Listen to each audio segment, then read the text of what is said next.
Number 5. Dead Space. Dead Space is one of my favorite video games ever released, and it was one of my favorite video games ever released again when they put it out again in 2023 with some new paint on it. Dead Space is about as cosmic horror as it can get, and it's not just because it's set in space, although, that is a really big contributor because the monsters came from space. In a far future, humanity has taken to the stars mostly to strip mine planets for their natural resources by cracking them open like a walnut. Scary thing is, I can really see us doing this. On a routine mining operation, the planet cracker USG Ishimura discovers something buried inside the planet, an alien relic called the Marker, a giant evil-looking obelisk covered in alien hieroglyphs, which you would think you would know well enough. Maybe we should just leave that where it is and not bring that home, but no one on board the ship had ever seen a horror movie, I guess. Unsurprisingly, it does not go terribly well, and within about 20 minutes after bringing the Marker on board, everyone on the Ishimura is removing their eyes and writing cryptic messages with their body fluids and having vivid hallucinations of their dead loved ones, and also some horrific ancient evil sealed away as giving life to disembodied flesh and trying to swallow everyone into one big meat mass.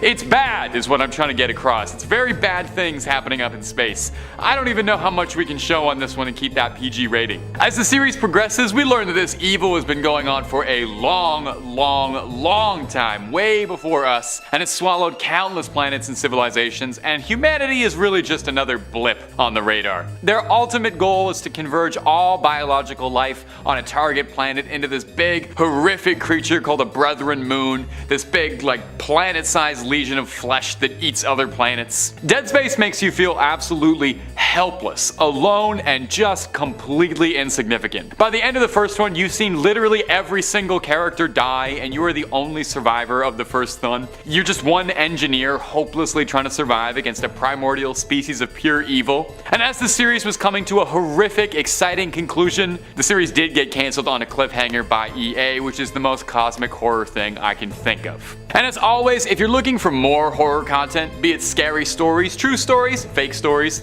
alien sightings, cryptids, monsters, conspiracies, really big sharks, Top 5 Scary has a little bit of everything and then some on top of that. So slap that bell for me, subscribe, and don't miss a single scare.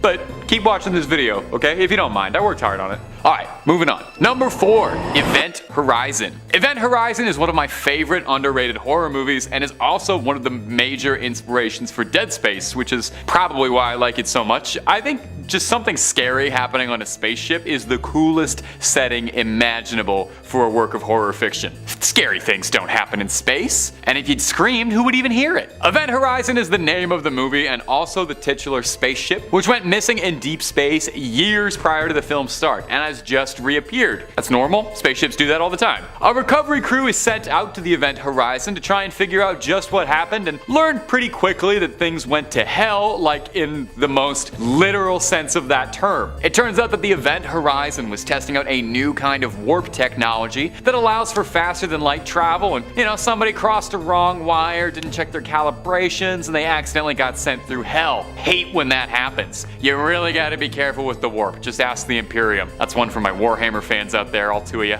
Event Horizon is that kind of cosmic horror where the enemy is just something invisible and undefeatable and infinitely larger than ourselves. It's not so much that there's a demon or a devil that's bothering people, just this incomprehensible power beyond our paltry human understanding that drives you to jabbering madness. The kind that makes you tear your eyes out and bump uglies like a Hieronymus Bosch painting. If you've never seen Event Horizon, genuinely cannot recommend it enough. I always felt like it should have been a way bigger deal than it was. I feel like there's room for some sequels or something. It's got some fantastic performances from Lawrence Fishburne and Sam Neill, and maybe has one of the genuinely scariest scenes in a horror movie ever. If you've seen the movie, the security footage of what happened to the original crew of the Event Horizon is forever burned in the parts of my brain that I talk to my therapist about. Number 3, Annihilation. Now, I've talked about Annihilation on the channel more than a few times because I am a massive fan of the movie, and I'm putting it here because while it's definitely more famous as a movie, and that's what I know it as best, it was also a book, and I was worried if I didn't have at least one book on here, you would think I'm illiterate. I am, but that's a different issue. I honestly don't read enough, so if you have a great cosmic horror book that isn't by old hodgepodge Lovecraft, shout it out down below so I can stop shaking whenever I get asked to talk about a medium that isn't video games or movies. Anyway, back to the original topic. Annihilation is a fantastic cosmic horror story that makes you feel pitifully small, completely confused, and maybe a tiny bit better about yourself. A biologist, Lena, gets a bit of a surprise when her thought-to-be-dead husband returns home but comes back different. Wrong, as if he's not really the same guy anymore. It's not long until she finds herself following in her husband's footsteps, swept up in a giant government conspiracy, investigating what he was looking into, a quarantined area of the swamps of Florida that have been affected by some alien presence called the Shimmer that is warping everything and merging all biological life together into this horrific cosmic gumbo, making everyone into these scary amalgamations of different creatures and plants. And I know for a fact I have shrieked in a previous video at length about how much I love the Annihilation Bear, which is an absolute showstopper of horrifying creature design. Throw up a picture of the Annihilation Bear, would you kindly? Oh, love that thing. Annihilation is the kind of story that really worms its way into your brain, has you questioning just about everything, and then asking if you can't tell the difference, does any of it really matter? It's a nice one to get you thinking about all these big questions like, why are humans the way they are? Why are people in love hurt each other? Why do humans have such self-destructive tendencies? And what would happen if a bear got merged with a crocodile and a human, and how yucky would that look? You know, all the really big philosophical questions. If you still haven't seen the movie, I'm not going to stop mentioning it in these videos until you do.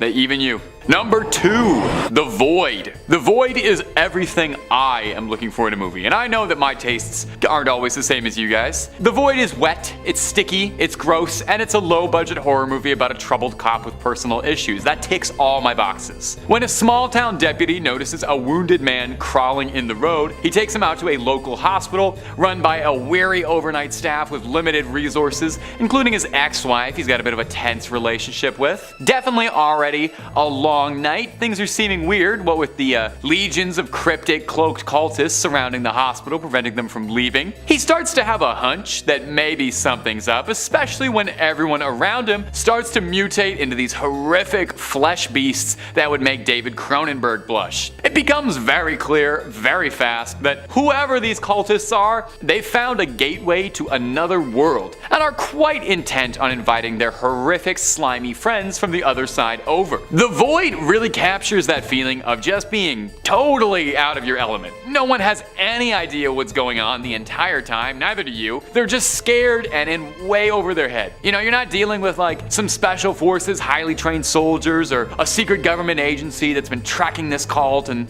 these gods for years or anything. Just a very tired deputy and an overworked hospital staff trying to deal with madness overtaking everyone, and most of their patients mutating into disgusting tentacle beasts. If you're a fan of monster movies with practical effects, The Void does not disappoint at all. Takes a lot of cues from John Carpenter's legendary horror movie The Thing, with the monsters looking a lot like The Thing. The whole movie kind of actually has this like faux 80s movie vibe. Like it's the kind of thing you'd pull out of a blockbuster that was forgotten about. Definitely seems like John Carpenter would have worked on it. The Void gets a massive recommend from me for horror movie fans, for cosmic horror fans, and for people who just really want to support low budget independent Canadian cinema. I know that's most of you out there. And finally, coming in at number 1, Uzumaki. We don't talk about horror manga on this channel nearly enough. It's an entire medium out there of fantastic storytelling and art that will drive you bonkers. If you're a fan of horror manga at all, like even a little bit, then you know there's pretty much no one who does it better than Junji Ito, who's kind of like the Stephen King of horror manga, cranking out banger after banger, all as memorable and macabre as you could possibly hope. Ito's works vary in content, but most of them are usually about something absolutely disgustingly horrible happening to your body, and Uzumaki is no exception, and probably one of the most famous examples of his work. A lot of fans consider Uzumaki to be his magnum opus. Not me, I'm a Tomy guy all the way. Uzumaki tells the story of a Japanese town that has fallen to some incredibly bizarre curse affecting everything, spiraling inwards. Everything. It starts small, you know, people's hair starts to curl and then starts to move onto people's flesh. You might have seen like, there's a very famous image from this manga of like a girl whose face is all spiraled inwards, and then the town's geography, everything starts to spiral. Our protagonists leave this cursed town, return later, discover that it's been years since they left, since the spiral curse is affecting the flow of time as well. Really nothing is going right whatsoever. Eventually they discover that this curse has been going on around for a long time and is the product of an ancient evil, infinitely bigger than themselves and seemingly unstoppable. If you've never read any of Junji Ito's works at all, I cannot recommend him enough, even if you're not a big fan of manga traditionally. His stuff isn't really like most manga out there. There's no superheroes or epic powers or, big spiky haircuts and cat girls. Mostly just like horrific body horror and very creative little stories. A lot of his works have been adapted. Netflix recently just worked on an animated series based on some of his stories. I haven't had time to check it out yet, but passing that on to you if you're interested. Coming in at number 5, we have Dagon. Dagon is a deity of an amphibious humanoid race that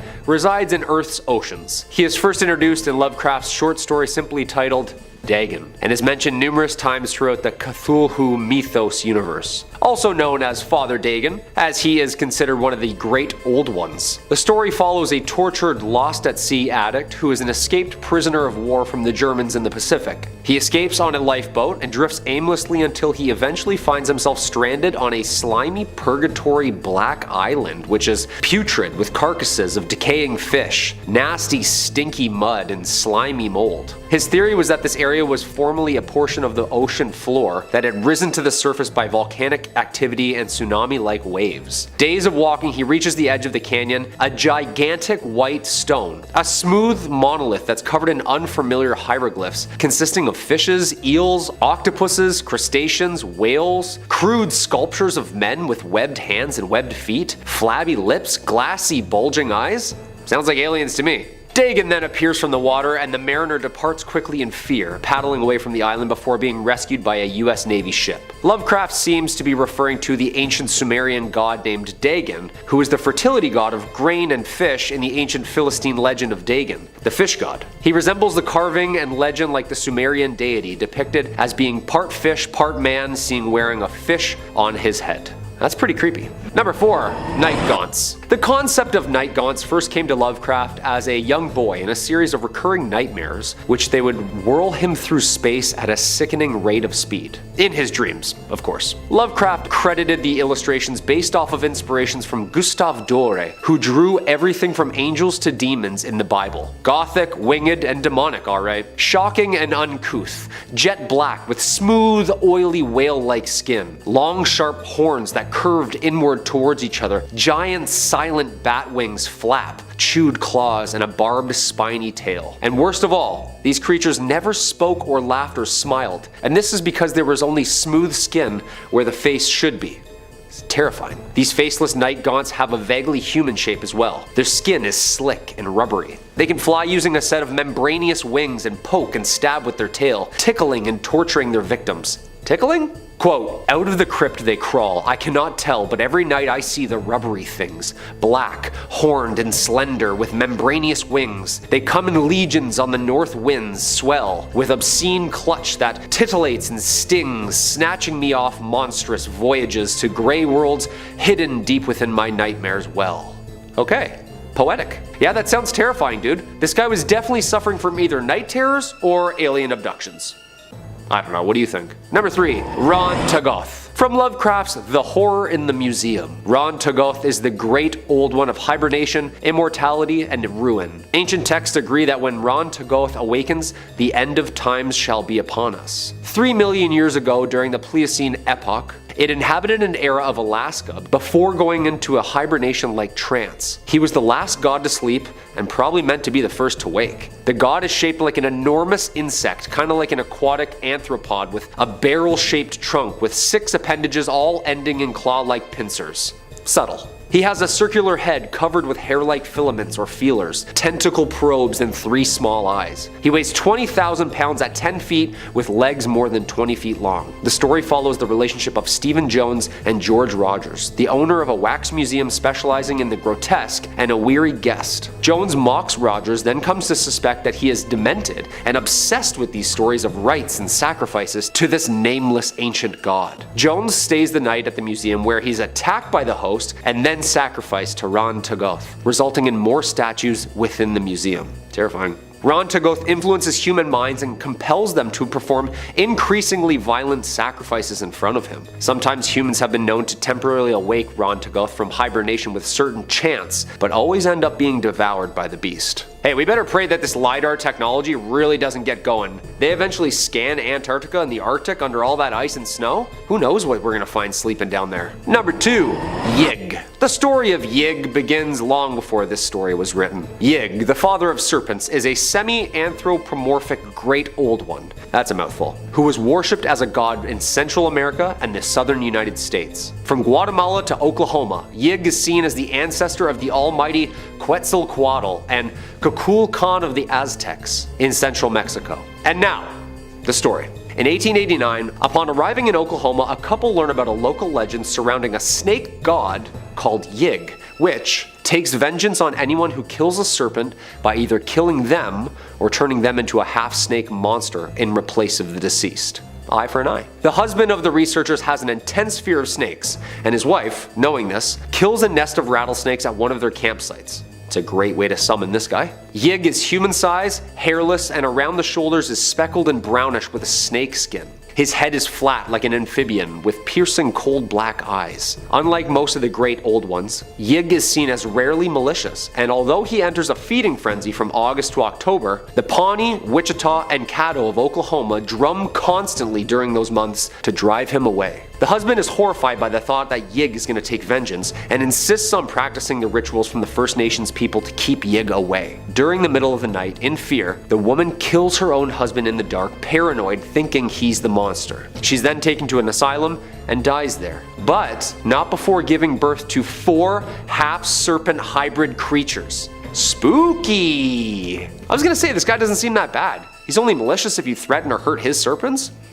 Kind of resembles Charizard a little bit. I mean, the Medusa children, very horrifying, but other than that, he's not a bad guy. And coming in at the number 1 spot, Cthulhu. This number 1 spot goes to who I think is the most terrifying. Not only is she younger and stronger than the king of all kings of monsters, she's known as the Kraken, or the Secret One. She is the spawn offspring of Cthulhu and Idya. She's kinda like the biggest deal. She's the daughter of Cthulhu and is essential to his great plan for the entire universe, as should he somehow die, Cthulhu will give birth to him once again while assuming her father's role as the Great One. As such, she is guarded by the Deep Ones below the ocean in what might be assumed to be the ancient city of Relay. She was first born from the star Zoth, but landed in Earth's oceans atop her father when they crashed here. Also called the Secret One because the cult tried to hide all information about the goddess, most famously by defacing the columns of Geth, as her legend was recorded steadily in Greek myths such as Skylla.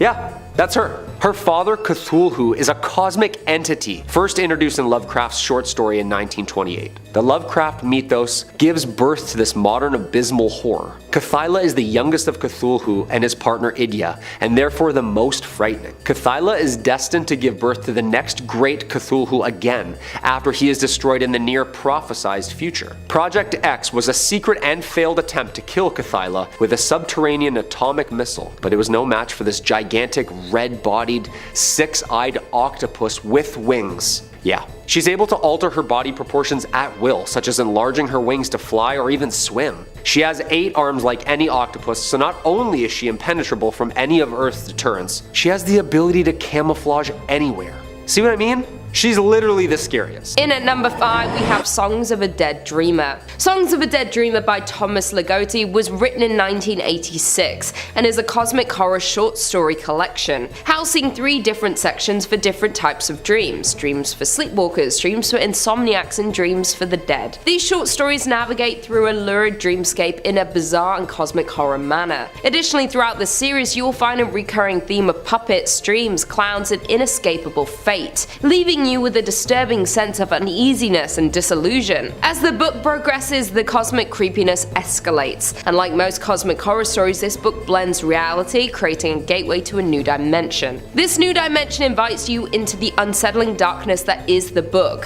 Ligotti's raw and experimental work is a response to how little our world actually matters. Furthermore, it's a play on the fact that we as humans cannot help but be drawn to the dark and dangerous, being always one precipitous step away from our horrific and total accidental demise. You can see this directly in the book, as on every new page the character receives life or a fate worse than death. Influenced by the strange terrors of Lovecraft, Tegoth shapes his path in the cosmic horror realm with his unique yet bizarre way of storytelling. Safe to say you might not want to read this book before bed. In at number 4 we have the Imago sequence by Laird Barron. Written in 2007, the Imago sequence is an ironic riff on the classic H.P. Lovecraft story. With 9 short stories, this book is a bizarre and sanity-blasting cosmic horror novel. Evil things happen to the character in Barron's stories, and these bad things often threaten the entire race and even the planet while at it. By being driven to face the cosmic horrors for work, these characters are driven to their own demise. The characters within this novel are on a journey to collide with the greater unknown and remain unaware until it's too late, tackling the broad concept of unavoidable fate. The world that Barron creates in these stories is filled with unknown predators and the corruption of his characters. In this realm, humans are merely nothing but food to the monsters that inhabit the land, touching on themes such as race, capitalism, fear, and masculinity. Read with caution to the sheer terrifyingly heavy unhinged novel that is the Imago sequence. Barron's work is a sensory overload of complex stories and cosmic horror, and is definitely not for the faint-hearted. In at number 3, The Fisherman by John Langan. This novel is a blended mix of dark folklore, human frailties, and of course cosmic horror. Taking place in upstate New York, it follows the story of 2 widowers who have found comfort in their shared enjoyment of fishing. After many weekends of fishing trips, they take a trip to Dutchman's Creek. The creek is known for being dangerous to fishermen, though nobody is sure why, as it has a reputation for taking the lives of fishermen who visit. What they find and hear on their way to the creek might just be the remedy for both their losses, as they meet someone who tells the horrifying tale of how the Dutchman Creek got its name. Though they find themselves in a deep and dark tale of long buried secrets and a mysterious human-like man known as the Fisherman. This new dark and unknown realm they are pulled through will bring the 2 men face to face with what they have lost, and the price they will have to pay to regain it. The Fisherman has been compared to pure Lovecraftian horror at its finest, with some Americana mixed into it, filled with personal, quiet horror and dark despair. With the overarching theme of grief and the loss of a loved one, Langan tells the story in a way that creates an atmosphere of terror and uneasiness through a surrealist vision. This is a story about bereavement, deceased wives, and some of the horrors of life told within a cosmic horror reality. Coming in at number 2 we have Agents of Dreamland by Caitlin R. Kiernan. Taking inspiration from Lovecraftian horror, Kiernan blends cosmic horror with a government investigation setting in her novel Agents of Dreamland. Taking place in Southwest America in the summer of 2015, this novel merged the atmosphere of cosmic horror with the tropes of a science fiction tale, making for a claustrophobic and unnerving experience, creating a refreshingly dark and twisted story. The similarities do not end there, as Kiernan also manages to convey the overwhelming atmosphere of hopelessness that Lovecraft novels are best known for, hopping around in time telling the story of an apocalyptic cult and an investigator trying to stop the cult. The government special agent is on the hunt to investigate an event that happened earlier in the week, though this event has no explanation but which haunts the agent, while in contrast the cult leader is gathering the weak to offer a chance for transcendence. The signalman is on the hunt for his cult leader Drew Standish after he witnesses the grisly aftermath of the transcendence he promises. As the agent tries to forget the terrifying scenes he has seen, a woman travels through time and space to understand what is happening, right before losing contact with the New Horizons probe as it makes contact with something outside of Pluto's orbit. Kiernan's passion for Lovecraft's work shines through the novel with the attention to detail and horrific dark tone of the novel. Kiernan's depiction of humanity's inevitable fall to the Elder Gods is truly Lovecraftian. Within this aspect of the novel, there's a lesson to be told about humanity's doom and the limited time for our planet. However, the author shows us that our own actions in the face of the inevitable fate of humanity are what gives us our humanity. And in the end, the unavoidable end to our world does not negate the importance of compassion you can give while waiting for the impending doom. And finally, in at number 1, we have A Lush and Seething Hell, 2 tales of cosmic horror. Bringing together his best-selling cosmic horror short stories, John Horner Jacobs creates a terrifying novel that examines the violence and depravity of the human condition, while adding the surrealistic aspect of cosmic horror. This novel is a mix between the supernatural and psychological of the scary imagination of Lovecraft. The story, My Heart Struck Sorrow, follows the story of a a music archivist at the Library of Congress as he is tasked with gathering recordings of a recently passed ethnomusicologist, where he would be led down a road of the desperate revelation of grief and guilt. The second short story in this novel, The Sea Dreams, It Is the Sky, it is a much shorter but still delivers in eeriness. This story revolves around the fictional South American country of Madeira, with two main characters whose lives become intertwined. When one of the characters finds the other's journal that is dripping with horrible secrets, what follows is a disturbing scene and skin-wrenching terror. This novel is most known for being breathtakingly haunting, which takes you on a terrifying journey into the darkness, compelling us to confront secrets best left hidden. Both stories are filled with unsettling moments. This novel is where the parallels lie between the personal trauma and dread, and what lies beyond the edge of reality. Jacob decodes what it means to truly understand how humanity can crumble within seconds, and the guilt of being liable for its deconstruction. This chilling duo of emotional stories will have you awake at night guessing what's real and what's fiction. In at number 5 we have The Call of Cthulhu and Other Weird Stories by H.P. Lovecraft. One of many Lovecraft stories on our list, The Call of Cthulhu and Other Weird Stories was released back in 1999 and contains the following works of Lovecraft: Dagon, The Statement of Randolph Carter, Facts Concerning the Late Arthur Jermyn and His Family, Celophanes, Nyarlathotep, The Picture in the House, The Outsider, Herbert West Reanimator, The House, The Rats in the Walls, The Festival, He, Cool Air, The Call of Cthulhu, The Color Out of Space, The Whisper in Darkness, The Shadow over Innsmouth, and The Haunter of the Dark. Yes, that's a lot of a lot. But for now, let's just focus on the title itself, The Call of Cthulhu.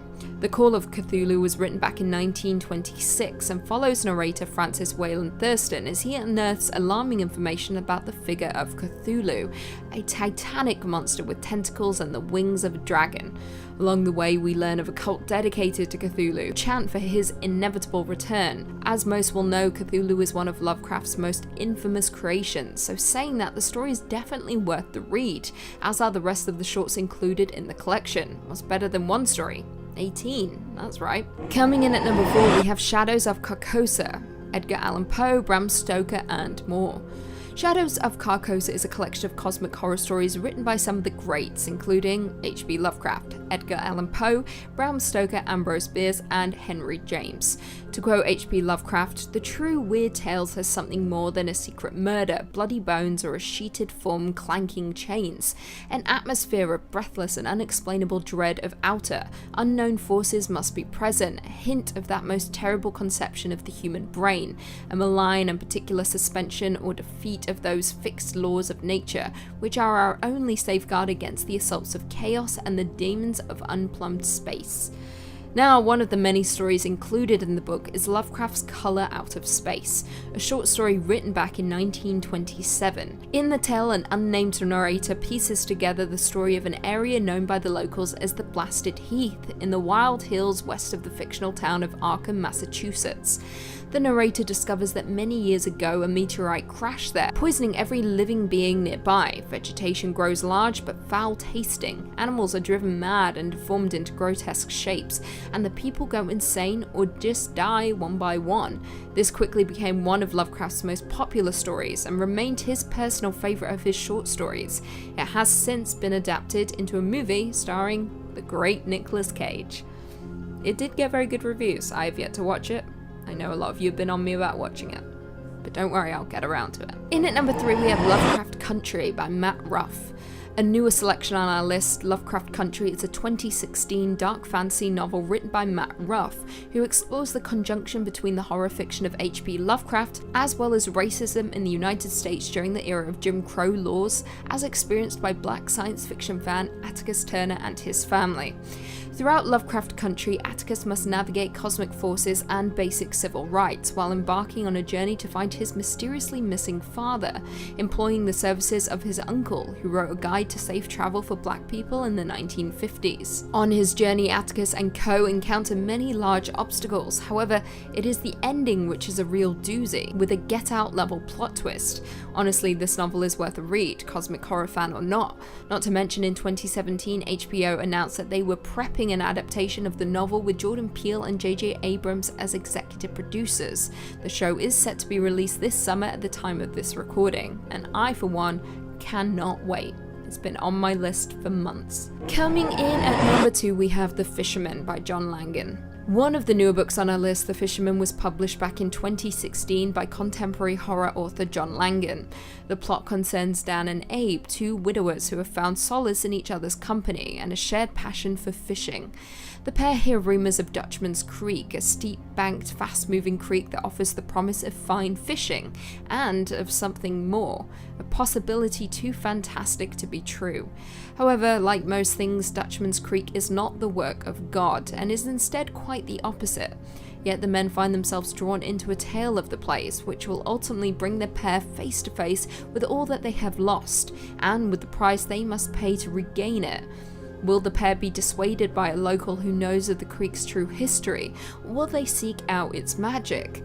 The novel is incredibly immersive and will have you biting your nails with each turn of the page. For fans of cosmic horror, this is a modern masterpiece and should be read by all lovers of the genre. The book is almost 2 stories under one title, with it being equally a story about loss and grief as it is a horror story that will keep you engaged and terrified from start to finish. And finally, coming in at number 1, we have At the Mountains of Madness by H.P. Lovecraft. At the Mountains of Madness is a science fiction novella written by the creator of cosmic horror, H.P. Lovecraft, back in 1931. The story itself details the events of a disastrous expedition to the Antarctic continent in September 1930, and what was ultimately discovered there by a group of explorers led by the narrator Dr. William Dye of Miskatonic University. Over the course of the story, Dye details a series of previously untold events in the hopes of deterring another group of explorers who wish to return to the continent. Throughout the story, we learn of lost cities, incomprehensibly weird creatures, oozing monsters, and of course insanity and pure horror. Now, one of those creatures so beautifully detailed in At the Mountains of Madness is Shoggoth. I quote, "Formless protoplasm able to mock and reflect all forms and organs and processes, viscous agglutinations of bubbling cells, rubbery 15-foot spheroids, infinitely plastic and ductile, slaves of suggestion, builders of cities, more and more sullen, more and more intelligent, more and more amphibious, more and more imitative. Great God, what madness made even those blasphemous old ones willing to use and carve such things?" Absolutely terrifying. At the Mountains of Madness has often been described as the perfect Lovecraftian tale, and one of the greatest cosmic horror books. The story even popularized ancient astronaut theories, as well as Antarctica's place in the ancient astronaut mythology. The story has of course been adapted numerous times since its initial publication, with director Guillermo del Toro even attempting to get a movie made based on the story. Fingers crossed. Coming in at number 5, we've got Call Girl of Cthulhu. I don't bite unless you're into that stuff. She doesn't have any STDs. Doesn't matter what she does for money. There's something special about her. Why not start it off with a legendary title? Every morning I wake up angry that I didn't personally come up with this joke first. And it's not like the title is just a joke, they made a whole movie about it. You can go, Chris LaMartina. Alright, so we're all familiar with the Call of Cthulhu, yeah? Man finds his great uncle's notes outlining the discovery of a strange cult, followed by a thrilling voyage into the sunken city. Hell, they even meet Cthulhu in that story. But it was written about a century ago. Its age shows, and of course, the story is filled with dusty libraries and lengthy manuscripts. Where's the gore? Where's the sex appeal? At least that's what it seems the folks behind Call Girl of Cthulhu were thinking. The movie focuses on Carter Wilcox, an artist who just can't seem to get laid. He's tried everything, but his V-card remains unstamped. Desperate, he goes to his roommate for advice. She tells him that if he's so committed to losing it, he should just go and pay for it. So off he goes, looking for a call girl to lift this sexual weight off his shoulders. But instead of knocking boots, they just hang out. He paints a picture of her and notices that she's got a very unique birthmark on her butt. It's kind of octopus shaped. You starting to see where this is going? Turns out the girl he accidentally fell for is the chosen one, meaning that she's gonna give birth to the spawn of Cthulhu. The cult arrives and things get real messy. Part body horror practical effects showcase, part raunchy sex comedy, part Lovecraft fan film, Call Girl of Cthulhu ticks all sorts of insane boxes. Definitely not what most folks expect from a cosmic horror flick, but we'll take it. Coming in at number 4, we've got Dagon. I'll kill you all, I'll burn this bucket down to the ground! We had different mothers, but the same father. We are children of Dagon. This is one of many Shadow over Innsmouth adaptations that managed to use a different Lovecraft creation as a title. That's right, Dagon isn't based on Dagon. Who knew? Either way, Stuart Gordon directed it, so you know there's gonna be some good stuff in here. Dagon is a Spanish flick, so we don't actually end up in Innsmouth. Instead, the story takes place in Imboca, a seaside town with a secret of its very own. Kicking off with a dream sequence, we meet a lovely razor-toothed mermaid. Don't worry, that's a sign of things to come. A short shipwreck later, and we've got our main characters sneaking about in a town filled with pale fish people. Now that's the cosmic horror we know and love. It's not all familiar run-of-the-mill stuff though. Although it was made on a tight budget with some less than stellar actors, Dagon manages to pack in a whole boatload of crazy moments. The fish people reveal is nuts, and you definitely don't want to look at the translucent lunatics for too long. There's a scene where a human is relieved of their skin, which is always good. And when someone's getting sacrificed to an aquatic monster god, of course they're gonna have to mate with it. The gore is great, all done up in practical effects, but the movie gets really weird whenever they attempt some CGI gags. Like, the digital effects are bad. They're real bad. I think I've seen better digital effects in episodes of Doctor Who, which really isn't setting the bar too high. Dagon is solid, but the bouncing back and forth between effect styles can feel pretty disorienting. So if you're down to deal with it, I'd go for it. It's a pretty classic Lovecraft adaptation with some peculiarities. Coming in at number 3, we've got Cthulhu. Jesus! You have to watch out for deer. It's okay, we can keep going. I think that was a deer. Now, if you want to head in the total opposite direction of movies that are called one thing but are actually just Shadow over Innsmouth, take a look at Cthulhu. Instead of being gory and crazy and full of monsters like Dagon, Cthulhu decides to take a much more meditative approach to Lovecraft. In fact, it was so meditative that many Lovecraft fans outright denounced the movie for not being weird or scary enough. Over time though, it has developed a following of devoted fans. When you think of Lovecraft or of cosmic horror in general, you don't often associate them with extremely personal drama led by a gay protagonist, but Cthulhu is just that. After years away from the small town he grew up in, history professor Russ comes home to execute his late mother's estate. Doing so brings him back into contact with his father, who leads a new age cult in the town. Esoteric Order of Dagon, anyone? At first, the movie focuses almost exclusively on the horrors of being gay and returning to your backwater hometown. Russ's father doesn't accept him, other people in the town see him as a freak, and childhood memories, good and bad, come flooding back. As Russ's personal drama heightens, so does the cosmic horror. He learns all sorts of creepy things from the locals. There's a sacrificial cudgel that appears from a dream,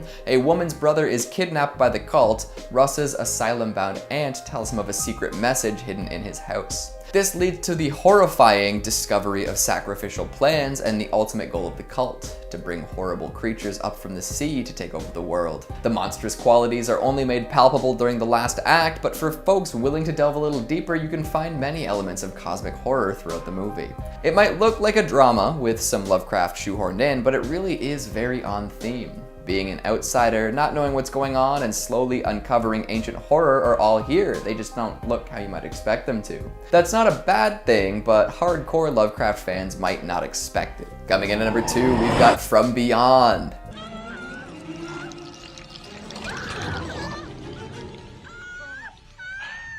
Humans are such easy prey. Let her go! More Stuart Gordon. He and Brian Usna have managed to put together a smattering of some of the most compelling Lovecraft adaptations out there. Jam-packed with crazy practical effects, tongue-in-cheek comedy, and extremely memorable characters, they've got a magic touch when it comes to cosmic horror. Most folks are familiar with Reanimator, but From Beyond might be the crowning jewel. Switch on your pineal gland for this one. Dr. Edward Pretorius makes a fascinating machine, the Resonator. Anyone within range of it will be able to see sights unseen. Normal reality is peeled back and a strange new world is revealed. Whether folks are ready to experience such sights is another question entirely. The good doctor goes mad with power and refuses to shut the machine down, even when it starts to malfunction. His assistant runs away and is later arrested when it's discovered that the doctor was decapitated. Don't worry though, he's not really dead. He's just in a world beyond ours. So when the Resonator is repaired, he returns in pink, slimy, mutated glory. God, the effects are so fun. Stuffed to the gills with space worms, mutant creatures, alien bodies, and more gore than you can shake a stick at, From Beyond is a strange and beautiful treat. And finally, at number 1, we've got Mandy.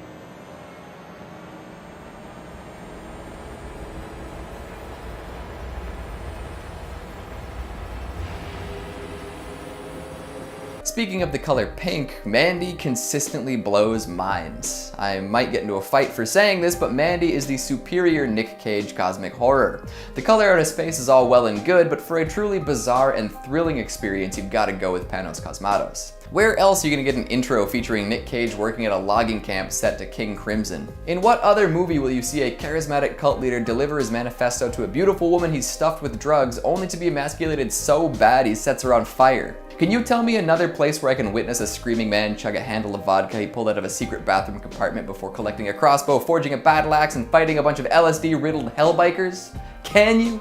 The anachronisms don't end, but the movie's so awash in its own glow they don't even stand out. It's incredible. The cult ends up being one that worships some sort of cosmic entity, but we don't get to meet it. Instead, we watch a chainsaw fight that reminds me of a Spaceballs joke and the crushing of a devilishly handsome skull. If you weren't totally convinced of Mandy's cosmic implications, just look at the final shot for a moment. If that isn't the face of a man who has seen things no man should see, then I don't know what is. Mandy is an experience. It's not an adaptation of other work or an homage to a famous writer. It's an encounter with the cosmos, with insanity, with our own insignificance. I'm sorry for being pretentious, but Mandy is a wicked movie. Rock and roll. So, will you be indulging in some oddness over the next little while? Did I go deep enough for the folks at home, or are there deeper cuts that I missed? What's the weirdest cosmic horror you can conjure?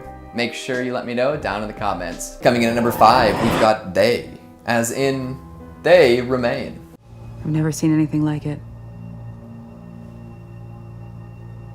Never read any case study where behavior like that is even mentioned as a possibility. Based on Laird Barron's short story 30, this is a slow burn of a cosmic horror flick that introduces all sorts of impossible ideas. An outdoorsman and a biologist are sent out to the middle of some unexplored wilderness, supposedly full of information of scientific interest and the bones of people killed by a cult. Paranoia is the name of the game, with plenty of unexplainable events causing rifts between the two characters to grow wider. Voices are heard, but both researchers deny speaking. Impossible fossils and creatures are discovered and never fully explained. A coyote den is found, but the animals seem to avoid it as best they can. Knocks can be heard at the door of the hexagonal research tent late at night. There's something about this wilderness that attracts living creatures and drives them mad. As these strange occurrences happen more often, the lines between reality and dreams blur. The two characters don't know if there are other people out there with them or even other creatures. Are they dreaming? What is that redness? Have they already left reality? What was that thing in the coyote den? Who are they? They are never fully explained, which in a way is much more terrifying than if we got some sort of clear explanation. Cosmic horror comes from a place that we can't fully see, and even if we could, we wouldn't be able to handle it. Coming in at number 4, we've got Tetsuo.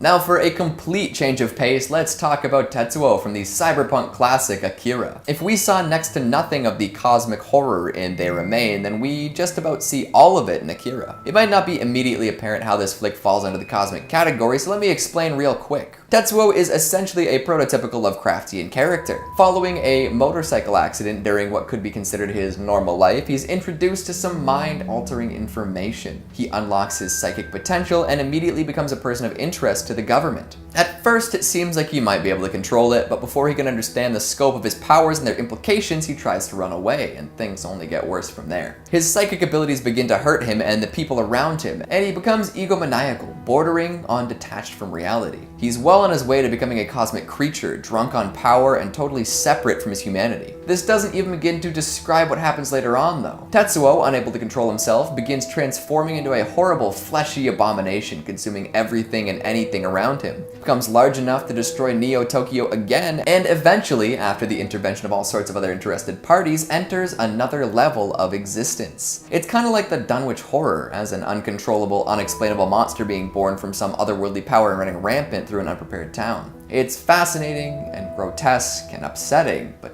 damn if it isn't cool. Coming in at number 3, we've got Xenomorphs.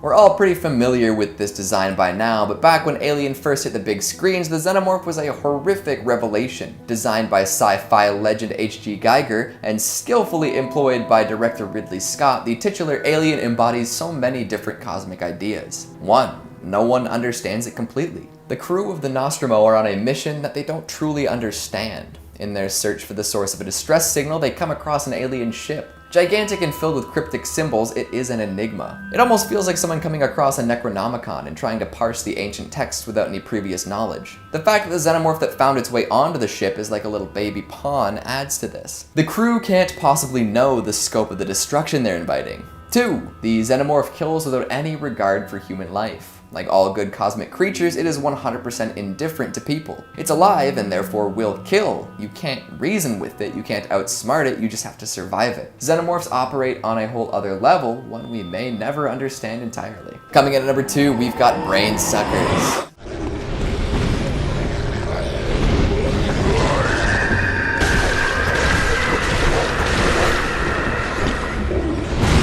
Bloodborne remains undefeated when it comes to cosmic horror in video games. Sure, you can make any number of Lovecraftian adaptations, but the world building, lore, and creature design will never reach the same levels. When it comes to creatures, the folks at FromSoft really know their stuff. On a first playthrough of Bloodborne, one might assume that there is a werewolf monster plague tearing through the town of Yharnam. Folks have rallied together to take down the hideous creatures, and in doing so have kind of gone mad themselves. Keep playing though, and you'll discover a much darker secret behind the monstrous visages. Somehow, the prevailing religious organization gained access to the blood of a race of ancient godlike creatures and began to use it to heal all sorts of ills. Well, one thing led to another, and now the whole world is mutating out of control. The only way to escape is to find the pale blood and transcend. Transcendence. Classic cosmic horror. Now, we've discussed some Bloodborne foes on the channel before, especially the many-eyed winter lanterns that drive one insane simply by looking at it. But if we want to go to some truly classic cosmic fare, maybe straight out of a D&D book, look no further than the brain suckers. These culty, tentacled lunatics will quite literally slurp the gray matter right out of your dome. What they end up doing with your brain is up in the air, but I like to imagine they might run off with it and put it in a tube, not unlike Amigo. Although that seems like too merciful a fate for a game like Bloodborne. They're much stronger than they seem, and if you ever get too close, it's curtains for your mind matter. Some even have the ability to shoot out a paralyzing beam to keep you in place. Do you think they're transmitting forbidden knowledge straight to your dome piece? I'd say that's a pretty effective way to keep someone incapacitated. And finally, at number 1, we've got Clover. What? Oh! Oh no! Yes, Cloverfield is a found footage monster movie, but that doesn't mean that it can't be a cosmic horror too. I mean, what's more fundamentally terrifying than a gigantic beast appearing out of nowhere, wrecking your city, and spawning all sorts of terrible little creatures to flush you out of your hidey holes? To have the universe subvert expectations so quickly and dramatically would break the minds of many a person. Clover may not be a god, but it is definitely an abomination. Add in the insanity that follows in 10 Cloverfield Lane, and if you really want the Cloverfield paradox, and you've got a wild world full of cosmic terror. We're all insignificant in the face of such terror, and must find a way to live without addressing it head on, lest we fall deep down the rabbit hole. Good luck. Does your brain hurt? Or is it crackling with these super cool possibilities of cosmic horror across the board? What did you think of my list? Do you agree with my choices, or are you gonna write an essay in the comments decrying every aspect of my being? What's your favorite non-Lovecraftian cosmic horror? Do you think Lovecraft did it best, or did he lay the groundwork for later, greater cosmic terrors? In at number 5, The Call of Cthulhu 2005. The Call of Cthulhu is a 2005 independent silent film adaptation of the H.P. Lovecraft short story of the same name. Directed by Andrew Lehman and distributed by the H.P. Lovecraft Historical Society, the film begins with a dying professor leaving his great-nephew a collection of documents pertaining to the Cthulhu cult. The nephew then begins to learn why the study of the cult fascinated his grandfather, and bit by bit he begins piecing together the dreaded implications of his grandfather's inquiries, and soon he takes on investigating the Cthulhu cult as a crusade of his own. As he pieces together the dreadful and disturbing reality of the situation, his own sanity begins to crumble. The Call of Cthulhu is the first film adaptation of the famous story and uses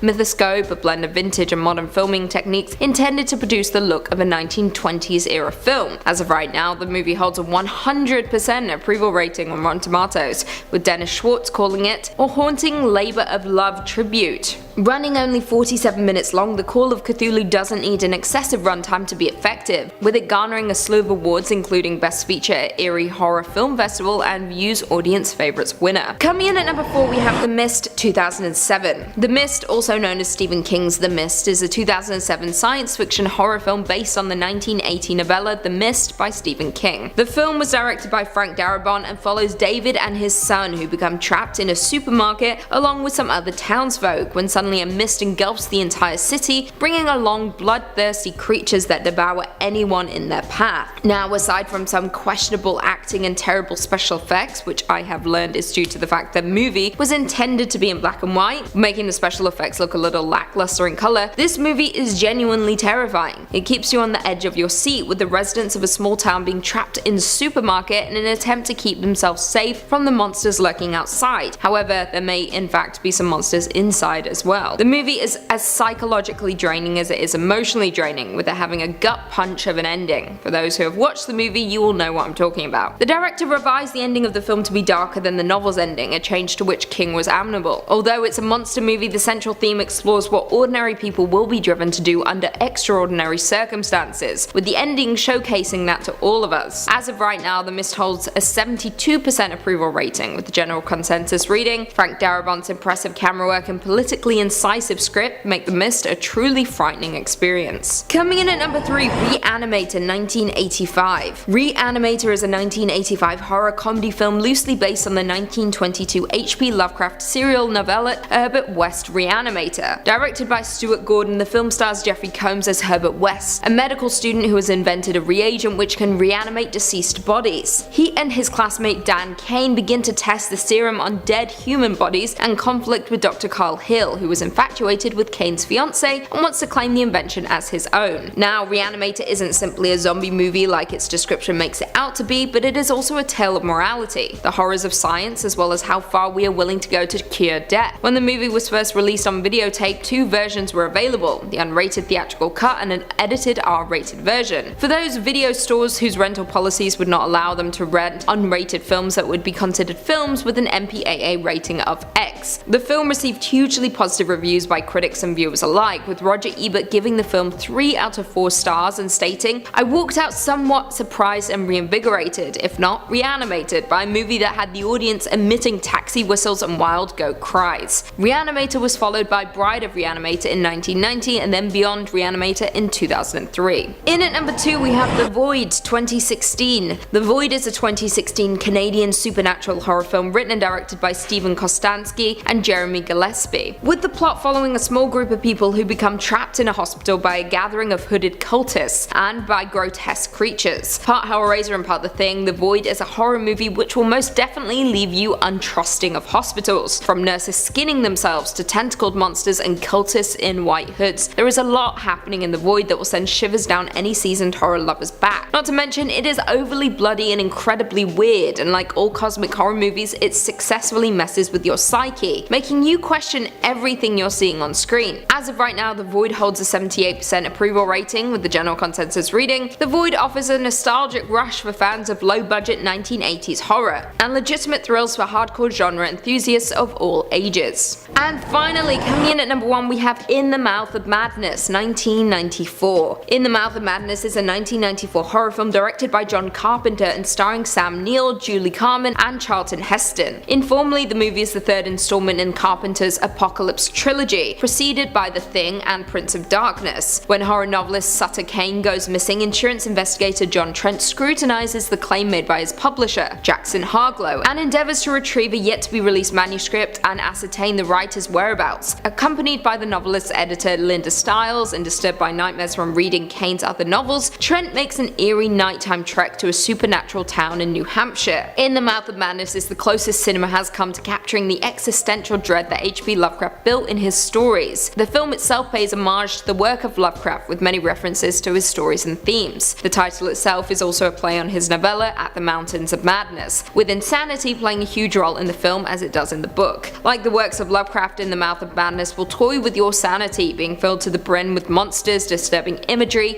and plenty of twists and turns to satisfy any cosmic horror fan. In the Mouth of Madness currently holds a 59% approval rating, with the general consensus reading, if it fails to make the most of its intrigue intriguing premise, In the Mouth of Madness remains a decent enough diversion for horror fans and John Carpenter completists. Coming in at number 5, we have Cthulhu's Reign by Daryl Schweitzer. Cthulhu's Reign is an anthology of original horror short stories edited by Daryl Schweitzer. The book collects 15 short stories by various authors with an introduction by the editor. They all share the Cthulhu mythos setting originated by H.P. Lovecraft, with the twist that the dreaded revival of the fearsome Great Old Ones who once ruled the earth have finally come back to take it back, taking the mythos from the realm of contemporary horror into that of apocalyptic and post-apocalyptic fiction. Some of the darkest hints in all of H.P. Lovecraft's Cthulhu mythos relate to what will happen after the Old Ones return and take over the earth. In the Dunwich horror, the semi-human half-breed Wilbur Whately speaks in his diary of travelling to non-human cities at the Earth's magnetic poles when the Earth is cleared off, and hints at his own promised transfiguration. Very few mythos stories have ever touched on this. What happens when the stars are right? The sunken city of R'lyeh rises from beneath the waves, and Cthulhu is unleashed upon the world for the last time. What happens when the other Old Ones, long since banished from our universe, break through and descend from the stars? What would the reign of Cthulhu be like on a totally transformed planet where mankind is no longer the master? It won't be simply the end of everything, it will be a time of new horrors and of utter strangeness. It will be a time when humans with a taint of unearthly blood in their ancestry may come into their own. It will be a time foreseen only by authors with the kind of finely honed imaginative visions as those included in Cthulhu's Reign. I don't want to reveal too much or give away any spoilers, but this is definitely one for the reading list. In at number 4, The Croning by Laird Barron. As one of the most prolific contributors to contemporary cosmic horror, Barron has not only written tons of short stories in the subgenre, but some full-length novels as well. The Croning tells the story of Donald Miller and his wife Michelle, who have been married for nearly half a century and travelled all over the world. In Michelle's relentless pursuit of odd anthropological findings, Don has always trailed her happily from what he can remember at least, but now, at the age of almost 80, he's starting to realise that something about Michelle isn't quite right.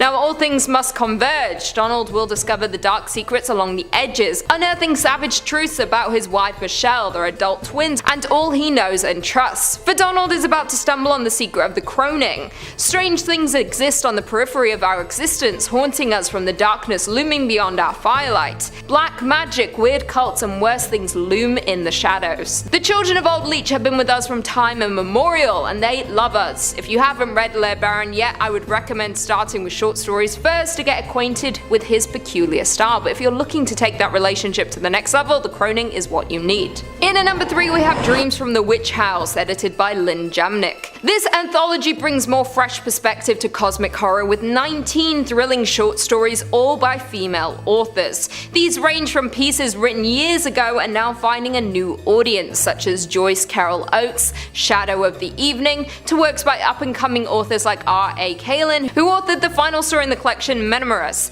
The history of the old world is shrouded in secrecy. Creatures and forces unimaginable inhabited this realm for eons, long before any human navigated the surface of the earth. As the old ones have slumbered or observed from afar, humans have assembled civilization upon this fragile planet. Yet the whispers from the elders have been growing stronger, their energy once again seeping into the world. These whispers are being felt throughout the earth. From the roots of our flora to the dreams of our children, they are preparing us for what is to come. Each story deconstructs or reshapes typical Lovecraftian elements in some way, tending to emphasize individual experiences rather than giving into overwhelming cosmic madness. As Jamnick notes in the introduction, such stories fill not only a narrative gap, also a huge cultural one, that of a female voices in cosmic horror. Some of the most exciting Lovecraftian fiction is currently being written by women, she writes. We're moving away from the elder old guard who in some ways as stifling to diverse perspectives of the unnameable as Lovecraft's own views on the number of topics. One critic wrote, I quote, "I recommend this collection to anyone who enjoys incredible weird fiction. I was not disappointed with any of the stories. The artwork that Sarah created for each story are beautifully rendered." In at number 2 we have The Ballad of Black Tom by Victor Lavelle. Praised as one of the most nuanced Lovecraft retellings in the 21st century, The Ballad of Black Tom begins in 1924 Harlem with the hustler Tommy Tester. Tom has always kept a low profile, even as a street musician, until the day he's recruited by a reclusive millionaire Robert Soydam, who wants Tom's help to manipulate a creature of inconceivable darkness. With the introduction introduction of jaded New York detective Malone, this tale twists into a true nightmare, as Malone recounts findings that signify a completely changed world. Charles Thomas Tester hustles to put food on the table, keep the roof over his father's head, from Harlem to Flushing Meadows to Red Hook. He knows what magic a suit can cast, the invisibility a guitar case can provide, and the curse written on his skin that attracts the eyes of wealthy white folks and their cops. But when he delivers an occult tomb to a reclusive sorceress in the heart of Queens, Tom opens a door to a deeper realm of magic and earns the attention of things best left sleeping. Not only is this novella compulsively readable, it's also another significant contribution to the subgenre. As an African-American man himself, Lavelle has noted that the Ballad of Black Tom is a conscious response to Lovecraft's racism and xenophobia, particularly in his story The Horror at Red Hook, upon which Lavelle's work is based. And indeed, by mirroring these prejudices in his book setting, which again is 1920s New York, Lavelle has created a brilliantly commentative and deeply resonant modern work that any reader can enjoy. The Ballad of Black Tom succeeds in being a compelling story that offers a new perspective and take on Lovecraft. Lavelle could put this spin on all Lovecraft's work and they should be a success. Despite a few serious moments, this is an entertaining read. And finally, in at number 1, we have Agents of Dreamland by Caitlin R. Kiernan. We'll wrap things up with an exceptional piece of cosmic horror by another female author, Caitlin Kiernan. In her novel Agents of Dreamland, a government agent called the Signalman attempts to gather information about an exclusive cult who call themselves the Children of the Next Level. The cult members consume strange fungi to physically elevate themselves, but as the Signalman finds out too late, these are no mere magic mushrooms, but biology warping weapons from another world. With plentiful body horror and a deeply disconcerting narrative style, this book is all of the best parts of Alia Whitley's The Beauty and Vonnegut's Slaughterhouse-5, neatly paying tribute to classic science fiction in the same breath as Lovecraftian horror. In a ranch house near the shore of the Salton Sea, a cult leader gathers up the weak and susceptible, the children of the next level, and offers them something to believe in and a chance for transcendence. The future is coming and they will help to usher it in. A day after the events at the ranch house which disturbed the single man so deeply that he and his government sought out help from other sources, Johns Hopkins Applied Physics Laboratory abruptly loses contact with NASA's interplanetary probe New Horizons. Something out beyond the orbit of Pluto has made contact. A woman floating outside of time looks to the future and the past for answers to what can save humanity. Coming in at number 5, we've got Vastarian by Thomas Ligotti. A good place to start when trying to find cosmic horror outside of the established granddaddy's work is with Ligotti's tale of a man driven mad by his love for a book. Seems like a lot of Lovecraft fans may find parts of themselves here. Vastarian is a short story from the collection known as Songs of a Dead Dreamer. The anthology is split into 3 parts: Dreams for Sleepwalkers, Insomniacs, and the Dead, with Vastarian taking up residence in the 3rd. All the tales in Ligotti's collection are clearly influenced by cosmic horror, with each part becoming darker. The tale we'll discuss plays on the cliche that every book has an ideal reader by introducing us to Victor Kirion. Victor loves his dreams, so much so that he'd rather be asleep than awake. These aren't lovely flights of fancy though. They are dark, warped visions of a reality that's fallen apart. He refers to it as a beautiful land of shadows. Not everyone's cup of tea, but Mr. Kirion is happy. Soon he comes across a bookshop full of seemingly boring tomes, but a strange dark man brings him to the back and introduces him to a volume detailing the world of Vastarian. This place reminds him so intensely of his dreams that he has to have it. There's no way he can leave without this book, for it speaks to him on a deeper level than he could have ever imagined. Commentary on literary cultists, maybe? The folks so obsessively devoted to their literary gods that they'll defend that relationship jealously or even religiously. Once Kirion takes the book home, his dreams begin to change. It seems like an outside influence has come in and infected his perfect world. Things aren't exactly what they seem, and madness is waiting just around the corner. Coming in at number 4, we've got The Ballad of Black Tom by Victor Laval. Remember the horror at Red Hook? Yeah, most of us would rather forget. They can't all be winners, can they? For all of the lastingly terrifying stories Lovecraft wrote, there were some that he just couldn't make compelling, or largely coherent, or not horribly xenophobic. Thankfully, over 90 years later, Victor LaValle retold the story with some new elements to make it both fresh and palatable. The Ballad of Black Tom mirrors a lot of themes and elements originally present in the horror at Red Hook, but this time presents them in a different light. Much more flattering one too. It tells the tale of Tommy Tester, Brooklyn-based supernatural hustler and musician. By taking on a little side gig involving some Necronomicon adjacent deliveries, he ends up embroiled in a scheme involving the Great Old Ones. As things get dark, the story switches to the view of Detective Malone, who some will recognize from the source material. Providing an additional viewpoint and revisiting some of what made Red Hook so scary to begin with, this is a smart move to keep things interesting. By taking a look at 20s New York with all of the benefits of being alive in a modern era, LaValle is able to pen a smart and topical retelling of this story. It compares cosmic indifference to racist malice and brutality, and even though some see it as a direct rebuttal to Red Hook, the Ballad of Black Tom still manages to get some terrifying cosmic horror in. Somehow, and I know this might seem a little crazy, it finds a way to connect the inhumanity of the universe to the inhumanity of people.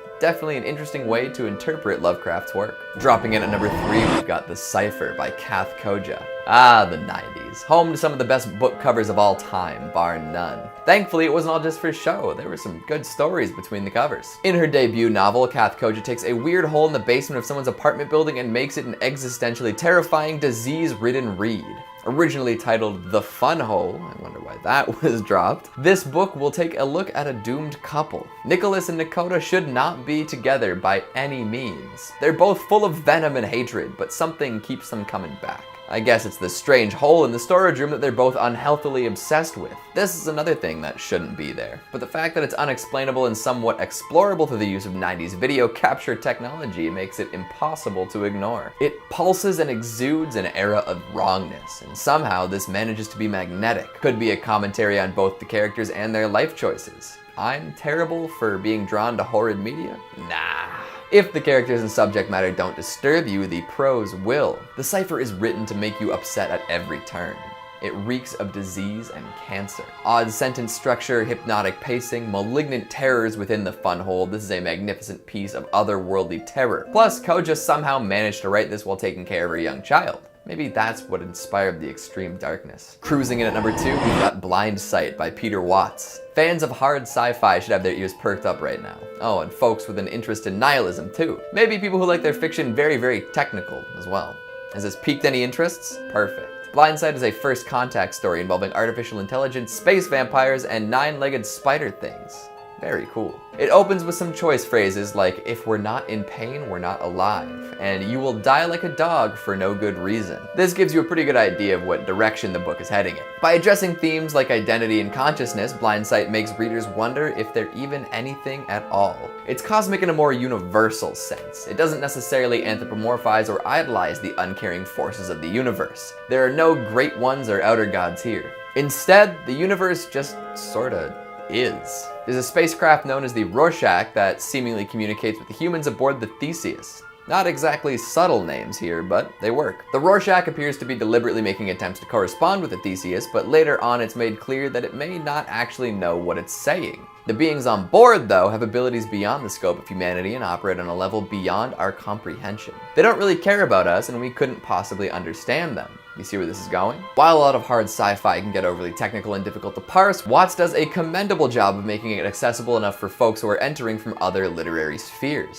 And for every big idea, there is a big scare to go along with it. But just don't expect that everything will wrap up in one tight little package. And finally, at number 1, we've got The Croning by Laird Barron. By introducing the often hard to visualize themes of cosmic horror to a doomed love story, Laird Barron finds storytelling gold in The Croning. It's the tale of a man desperately in love with his wife who is deeply involved with something occult. The children of Old Leech, if you will. The big twist, though, is that our protagonist, Donald Miller, is in the early stages of Alzheimer's. He and his wife have been together for decades, and he's followed her around the world as she sought out strange and supernatural events and objects. The plot bounces back and forth between Don in the 80s, full of life, totally cognizant of the strange events happening around him, and Don now, confused and amnesia-stricken. By dealing with the amnesiac trope in a different way, the audience is presented with some extremely effective dramatic irony. As we move between the time periods, readers become more aware of the danger Don is in and how deeply entrenched his wife is in the cult. However, as he recalls details from his past, he also forgets due to his condition. He wants to believe that he's just imagining things and that the supernatural beings aren't real, and thanks to his lack of permanent memories, they seem to be just a silly story that he's misremembering.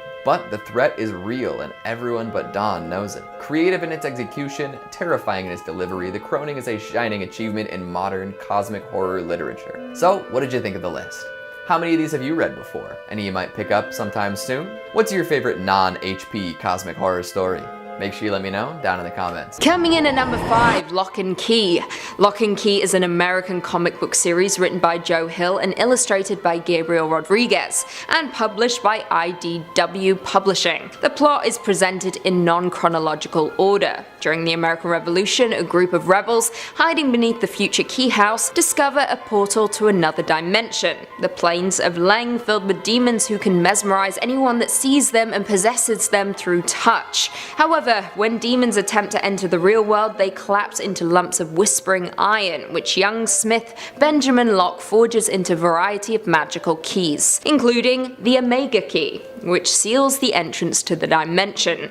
The magic of the Key House gradually evolves over the years, including a spell which causes occupants to forget about the keys and the magic of the house when they pass their 18th birthday. The narrative of Lock and Key is structured in 3 acts. Each act consists of 2 storylines of 6 monthly issues. Act 1 story arc, Welcome to Lovecraft, was a 6-issue limited series published by IDW Publishing. The series was adapted into a film trilogy which was officially announced at the 2014 Comic-Con. However, in October 2015, Joe Hill confirmed that the films are no longer happening. However, he stated that a TV series is still possible. In May 2016, Joe Hill announced he would write a TV pilot, serve as executive producer, and pitch the show to various networks. And it worked. Coming in at number 4, Fatale. Fatale is a supernatural noir comic book created by Ed Brubaker and Sean Phillips. It was published by Image Comics between January 2012 and July 2014. The series was initially announced as a 12-issue limited series, but it was later extended to 24 issues. Fatale chronicles the life of Josephine, or Jo, an archetypical femme fatale who is seemingly immortal,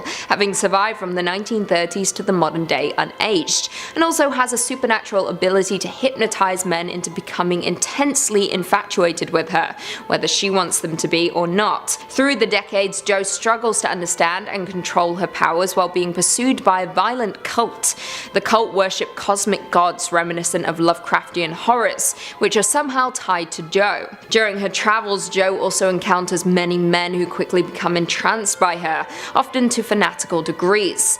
They become entangled in her escapades, possibly as guardians, collaborators, and lovers. A motif of the series is how these men pay dearly for becoming involved with Jo. The narrative jumps back and forth between different time periods and points of view, primarily Jo and the men entranced by her. The first issue of the series sold well, with reviews being mostly positive, with comparisons to the creative team's previous work on Sleeper, Criminal, and Incognito. Coming in at 3, The Courtyard. Alan Moore's The Courtyard is a 2-issue comic book miniseries published back in 2003 by Avatar Press. The comic was adapted by Anthony Johnston with artwork by Jason Burrows from a 1994 prose story by Alan Moore. The plot concerns Aldo Sachs, an FBI agent using anomaly theory, a method that correlates seemingly unrelated data into a cohesive whole, to investigate 3 seemingly unrelated ritual murders around the United States. His investigation leads him to a nightclub in Red Hook, Brooklyn, where he hears of a psychoactive drug called Aklo, peddled by a mysterious veiled man named Johnny Carcosa. Sachs sets up a meet with Carcosa at the dealer's apartment building, where he is given a hallucinogenic white powder as a prelude to the Alco. Carcosa speaks an unknown language to Sachs, who experiences visions of spectral planes and hideous primordial creatures, while understanding the truth that Aklo is not a drug, but the language Carcosa spoke to him. The visions given to him by Aklo drive Sachs to murder his neighbor using the same modus operandi as the killers he was investigating. The original 1994 prose story first appeared in an anthology, The Starry Wisdom, a tribute to H.P. Lovecraft. The comic book adaptation was planned to appear in Alan Moore's Yuggoth Cultures and Other Growths, but it was published as a limited series by Avatar in January and February 2003. Coming in at number 2, Neonomicon. Neonomicon is a 4-issue comic book limited series written by Alan Moore again and illustrated by Jason Burrows Mythos, published by American company Avatar Press in 2010. The story is a sequel to Moore's The Courtyard and part of H.P. Lovecraft's Cthulhu mythos. Moore later continued the sequence with his comic Providence. The plot concerns FBI agents Lampert and Brez, who visit Aldo Sachs at a psychiatric hospital where he has been detained since committing 2 murders. They are investigating a copycat killer and want to question Sachs about his motives. Moore talked about the genesis of the project in an interview with Wired magazine. I quote, "It was just at the time when I finally parted company with DC Comics over something dreadful that happened around the Watchmen film. I had a tax bill coming up and I needed some money quickly, so I happened to be talking to William A. Christensen from Avatar Press, and he suggested that he could provide some if I was up for doing a 4-part series. So I did. So although I took it to pay off the tax bill, I'm always going to make sure I try and I make it the best possible story I can." According to reports, Moore wanted to elaborate on some of the ideas presented in The Courtyard while at the same time telling a modern story that did not rely upon a 1930s atmosphere. Another idea was to use some of the elements he felt Lovecraft himself and pastiche writers censored or left out of the stories, such as the racism and sexual phobias. Moore explains, I quote, "Lovecraft was sexually squeamish, would only talk of certain nameless rituals, or he'd use some euphemism, blasphemous rites. It was pretty obvious, given that a lot of his stories detailed the inhuman offspring of these blasphemous rituals, that sex was probably involved somewhere along the line. But that never used to feature in Lovecraft's stories, except as a kind of suggested undercurrent. So I thought, let's put all of the unpleasant racial stuff back in, let's put sex back in, let's come up with some genuinely nameless rituals, let's give them a name." And finally, coming in at number 1, Fall of Cthulhu.